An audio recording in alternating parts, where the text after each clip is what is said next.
ప్రకటించవలసిన భారము నా మీద మోపబడి ఉన్నది. అయ్యో! నేను సువార్తను ప్రకటించకపోతే నాకు శ్రమ అని అపోస్తలుడైన పౌలు చెప్తున్నాడు. సువార్త అనగా మంచి వార్త. అంటే నీకు నాకు జరిగిన మంచేంటి? ఆ యొక్క సువార్తను నువ్వేం చేయాలా? 10 మందికి ప్రకటించాలి.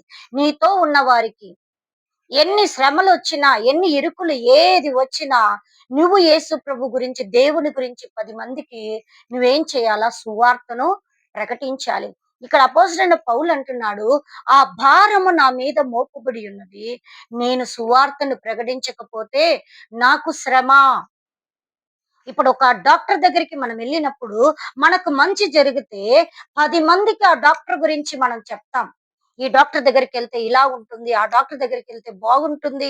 మరి ఒక డాక్టర్ గురించే నువ్వు చెప్పినప్పుడు, నిన్ను నన్ను సృష్టించిన నీ సృష్టికర్తను గురించి, యేసయ్య గురించి, తన యొక్క సువార్తను 10 మందికి ప్రకటించాల్సిన భారము నీ మీద మోపబడి ఉన్నది. ఏదో కాదు, నీకేం జరిగిందో అది మాత్రమే నువ్వు యథార్థంగా 10 మందికి చెప్పుకొని, వారిని నువ్వు దేవుని సన్నిధికి నడిపించాలి. ఇది మతము కాదు. ఏ ఓన్లీ మార్గము మాత్రమే అయ్యున్నది.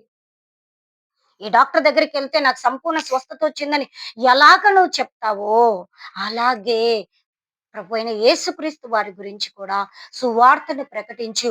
ఆ భారము మన భుజముల మీద మోపబడి ఉన్నది. ఆ యొక్క సువార్తను ప్రకటించకపోతే నాకు శ్రమ అని పౌలు అంటున్నాడు. మరి నీవు నేను రక్షింపబడినాం. దేవుని యొక్క సన్నిధిలో వెదుగుతున్నాం. మరి నీవు నేను సువార్తను ప్రకటించుచున్నామా? ఒక్కరినైనా దేవుని సన్నిధానానికి మనం నడిపించుచున్నామా? నీ నా ద్వారా, నీ నా సాక్ష్యము ద్వారా ఒకరైనా యేసేను అంగీకరించారా? నీవు నేను ప్రశ్నించుకుందాం. కొరింథీయులకు రాసిన పత్రిక 9వ అధ్యాయం 16వ వచనంలో పౌలు అంటున్నాడు, సువార్తను ప్రకటించాల్సిన భారము నా మీద మోపబడి ఉన్నది. నీ మీద, నా మీద సువార్తను ప్రకటించే భారము దేవుడు మోపి ఉన్నాడు. నీవు ప్రకటిస్తున్నావా? నిన్ను నీవు ప్రశ్నించుకో. సువార్తను ప్రకటించకపోతే మనకు శ్రమ అంటున్నాడు. శ్రమ అంటే దేవుడు శపిస్తాడని అర్థం కాదు. నువ్వు తెలుసుకున్న సత్యాన్ని 10 మందికి చెప్పకపోతే నష్టము.